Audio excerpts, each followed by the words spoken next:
स्वागत है आप लोगों का इस वीडियो में। क्वेश्चन नंबर 15 मैं सॉल्व करने जा रहा हूँ। क्वेश्चन कह रहा है a person is standing on A weighing machine placed on the floor of an elevator. Person weighing machine पर खड़ा है, ठीक है, और एलिवेटर में वेइंग मशीन रखा हुआ है।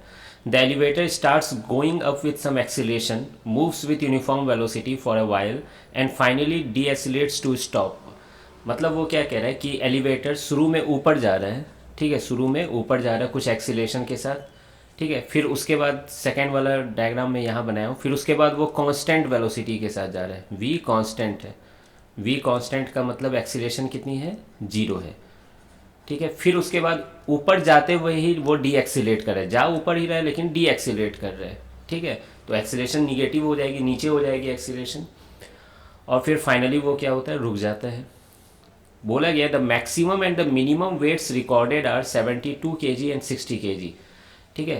तो ये जो वेइंग मशीन है, मैक्सिमम वेट जो रिकॉर्ड कर पा रहा है वो 72 kg है और मिनिमम वेट है वो 60 kg, ठीक है। अब मैं एक चीज़ आपको बताता हूँ, मैं क्या क्लास में आपको बताया गया होगा कि ठीक है, वेइंग मशीन है ना, आपका मास बताता है, बहुत अच्छी बात है ना, क्योंकि उसमें रीडिंग जो होती है केजी में रहती है, लेकिन वो नापता क्या है हकीकत में, ठीक है, वो नापता है नॉर्मल फोर्स, है ना, नॉर्मल रिएक्शन जो आपका पैर वेइंग मशीन के कांटेक्ट में आ रहा है। तो एक नॉर्मल आप पे लग रहा है ऊपर, और वेइंग मशीन पे वही नॉर्मल किधर लग रहा है, नीचे लग रहा है वो नॉर्मल, ठीक है। तो वो नॉर्मल नापता है, एमजी नहीं नापता है आपका, ठीक है, वो नॉर्मल नापता है। नॉर्मल किस में होगी, न्यूटन में होगी, ठीक है। तो वो नॉर्मल नापता है, ये चीज़ याद रखना, ठीक है। और फिर क्या होता है ना, वेइंग मशीन में जैसे कि मान लीजिए कि 100 न्यूटन है ना, कोई मान लो 10 किलो का या 50 किलो का है तो 500 न्यूटन हो गया लगभग के तौर पे। तो अगर आप जहाँ 500 लिखने वाले थे वहाँ अगर आप 50 का रीडिंग लिख दीजिए तो वो 50 बताएगा। आ रही बात समझ में? तो रीडिंग को है ना उस तरीके से लिखा जाता है, जी से डिवाइड करके ही लिखा जाता है। और कौन सा जी से डिवाइड किया जाएगा, तो ऑब्वियसली अर्थ पे ही है ना, हम लोग वेइंग मशीन का यूज करते हैं ज़्यादातर, तो अर्थ के जी से डिवाइड करके लिखा रहता है रीडिंग्स वहाँ पे, ठीक है। तो यहाँ लिखा हुआ है मैक्सिमम जो नॉर्मल है वो 72 kg है, तो वो रिकॉर्ड मतलब हकीकत में वो दिखाया कितना होगा, 72 इंटू जी। आ रही बात समझ में, 72 इंटू जी न्यूटन में है ना, ये तो मास दिया हुआ है ना 72 kg, तो वो नापा क्या होगा, 72 इंटू जी। आई होप आपको ये बात समझ में आई होगी।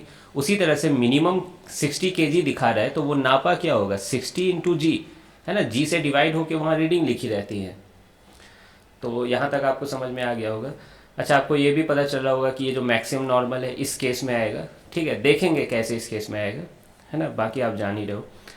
फिर बोला गया है कि एक्सीलेशन का मैग्नीट्यूड बताइए, सही वेट बताइए, है ना, मतलब सही मास क्या है ना, ऐसे ही सोचो, सही मास बताइए, और जी की वैल्यू 9.9 लेनी है।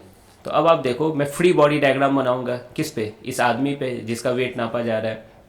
और मैं क्या कर रहा हूँ, मैं सोच रहा हूँ कि मैं यहीं पर एलिवेटर में ही बैठ जाऊँ, ठीक है, या खड़ा हो जाऊँ एलिवेटर पे। क्यों, इससे क्या होगा, मुझे ये इंसान रेस्ट पे नज़र आएगा, मुझे ये इंसान रेस्ट पे नज़र आएगा, तो मैं नेट फोर्स क्या लगाऊंगा, 0 लगा दूंगा। हाँ, लेकिन मैं एक एक्सीलेटेड फ्रेम में खड़ा होकर देख रहा हूँ तो मुझे एक सूडो फोर्स भी लगानी होगी, इस चीज़ का ध्यान रखना है, ठीक है, सूडो फोर्स, क्योंकि मैं खुद नॉन एक्सीलेटेड फ्रेम से ऑब्जर्व कर रहा हूँ मोशन को। आप ग्राउंड फ्रेम से भी इसको सॉल्व कर सकते थे, बहुत ईजी है, लेकिन सूडो फोर्स नहीं होता है, इन्हीं सब छोटे छोटे क्वेश्चन से ही तो सीखने को मिलेगा हमें, जो कि अच्छे क्वेश्चन में यूज आएंगे। तो नॉर्मल किधर लग रही होगी, वेइंग मशीन जो नॉर्मल लगा रहा होगा आदमी पे, ऊपर लग रहा होगा पैर पर, है ना, लेकिन मैं सर पे दिखा रहा हूँ बस ये दिखाने के लिए कि ऊपर लग रहा है। एमजी किधर लग रही होगी, एमजी नीचे लग रही होगी, ठीक है। और एक सूडो फोर्स किधर लग रहा होगा, अब देखिए एक्सीलेटेड फ्रेम ऊपर है तो सूडो फोर्स किधर लगेगा, नीचे लगेगा, ठीक है। तो सूडो फोर्स नीचे लगेगा, कितना, मास बॉडी का है, एक्सीलेशन फ्रेम का, है ना, और फ्रेम के एक्सीलेशन के अपोजिट लगता है। तो ये बात समझ में आ गई होगी। सेम उसी तरीके से क्या यहाँ पर भी हम लोग बना सकते हैं एफबीडी। नॉर्मल किधर लग रहा होगा, अगेन सर पे नहीं लग रहा होगा, पैर पे लग रहा होगा। एमजी किधर लग रहा होगा, नीचे, ठीक है। और सूडो फोर्स इस बार किधर लग रहा होगा, सूडो फोर्स ऊपर लग रहा होगा, क्यों, एक्सीलरेशन फ्रेम का नीचे है तो सूडो फोर्स उसके अपोजिट डायरेक्शन में लगता है, तो सूडो फोर्स कितना लग रहा होगा, मास इनटू एक्सीलरेशन। तो ये बात आपको समझ में आ रही होगी। अब ये जो सेकंड वाला केस था, जब कांस्टेंट वेलोसिटी से जा रहा है तो नॉर्मल ऊपर लग रहा है, ठीक है, नॉर्मल ऊपर लग रहा है, mg किधर लग रहा होगा, mg तो नीचे ही लग रहा होगा, ठीक है, और सूडो फोर्स यहाँ नहीं लगेगा, क्यों, ये एक्सीलरेटेड फ्रेम नहीं है ना, इनर्शियल फ्रेम है, वेलोसिटी कांस्टेंट से वो जा रहा है। अब आप देखिए ये आदमी है ना लिफ्ट पे बैठ के रेस्ट पे देख रहा है, तो क्या आप direct net force equal to zero कर सकते हो, net force equal to zero. तो पहला वाला केस में n इक्वल टू क्या हो जाएगा, mg प्लस ma, ठीक है। दूसरे वाले केस में क्या होगा, फिर से आप नेट फोर्स जीरो करो, तो n प्लस ma, ये दोनों फोर्स ऊपर लग रहे हैं और नीचे क्या लग रहा है, mg लग रहा है, तो n की वैल्यू कितनी हो जाएगी, mg माइनस ma, ठीक है। और ये जो सेकंड में केस था इसमें तो आप देख रहे हो फिर से नेट फोर्स जीरो लग रहा होगा, रेस्ट पे लग रहा है, और n की वैल्यू सिंपली किसके बराबर हो जाएगी, mg के बराबर हो जाएगी। तो ये तीनों केस आपके सामने मैंने रख दिया है यहाँ पर। अब आप ही बताओ कि सबसे मैक्सिमम नॉर्मल कहाँ पे लग रहा है, क्या इसी वाले केस में लग रहा है, इसलिए मैं मैक्सिमम नॉर्मल यहाँ पर ही लिखा हूँ, है ना, इसके बगल में, और मिनिमम यहाँ लग रहा है, ठीक है, और ये जो mg है वो उसके बीच में होगा। अब तो आप समझ गए होंगे कि बस अब सॉल्व करना ही बाकी रह गया है, ठीक है। तो अब आप सॉल्व कर सकते हो, यही n मैक्स है और यही n मिनिमम है, ठीक है। तो देखिए n मैक्स की वैल्यू कितनी है, 72 टू इंटू जी, ठीक है। m मुझे नहीं पता तो mg मान लेता हूँ, और a भी नहीं पता, वाह, mg प्लस ma। उसी तरह से n मिनिमम कितना है, n मिनिमम कितना है 60g, mg को मैं mg लिख रहा हूँ और ma को ma लिख रहा हूँ, ठीक है। अब देखिए इन दो इक्वेशन को मैं क्या सोच रहा हूँ, जोड़ दीजिए, 1 + 2 कर दीजिए, क्यों, दो इक्वेशन है, दो वेरिएबल है, आपको मास नहीं पता है और एक्सीलरेशन नहीं पता है, जी पता है, ठीक है। अब तो दो इक्वेशन है, बचपन में सीखा है आपने 9th 10th क्लास में, तो इसको है ना सॉल्व करना है। 72g + 60g कितना हो जाएगा, 72g + 60g, mg कितना हो जाएगा, 2mg हो जाएगा, और ma और माइनस ma कट के जीरो हो जाएंगे, वो तो दिख रहा है।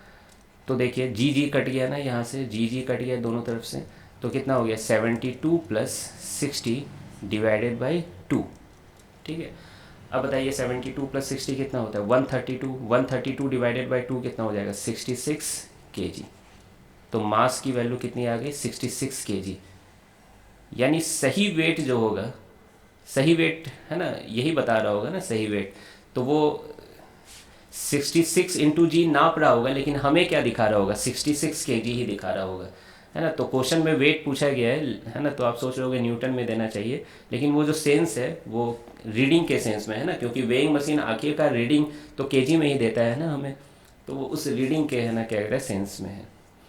तो मास 66 kg आ गया। अब बताइए ए की वैल्यू कैसे निकालोगे आप, किसी एक इक्वेशन में आप पुट कर दो, या मैं तो कहूँगा कि डिवाइड कर सब्ट्रैक्ट कर दो, अब 1 - 2 कर दो, है ना, तो mg कट जाएगा और 2ma, मतलब बात वही हो गई, 72g - 60g, तो mg - mg कट गए ma, और ये 2ma हो जाएगा, ठीक है। तो a की वैल्यू कितनी होगी 72 - 60 कितना हो जाएगा 12 हो जाएगा, और g की वैल्यू कितनी है 9.9, 9.9, 2 नीचे आ जाएगा। मास की वैल्यू अभी अभी हमने निकाला 66 निकल के आ गया था। अब आप इसको क्या सॉल्व नहीं कर सकते हो, 11 × 6 = 66, 11 × 9 = 99, ठीक है, और पॉइंट भी है इसका भी ख्याल रखना, 2 से 6 में कट जाएगा, है ना, ये तो सॉल्व हो जाएगा, सिंपल है। ये आ रहा है आपका 0.9 मीटर/s²। तो आई होप कि आपको ये सॉल्यूशन समझ में आ गया होगा। सही सॉल्व किया हो ना, हाँ सही है, हाँ सही है, 0.9 मीटर/s²। तो इजी क्वेश्चन था सूडो फोर्स का, फिर से एक एग्जांपल हमें मिला जो कि पिछले 2-3 क्वेश्चन से हमें मिल रहा था। मिलते हैं फिर नेक्स्ट वीडियो में।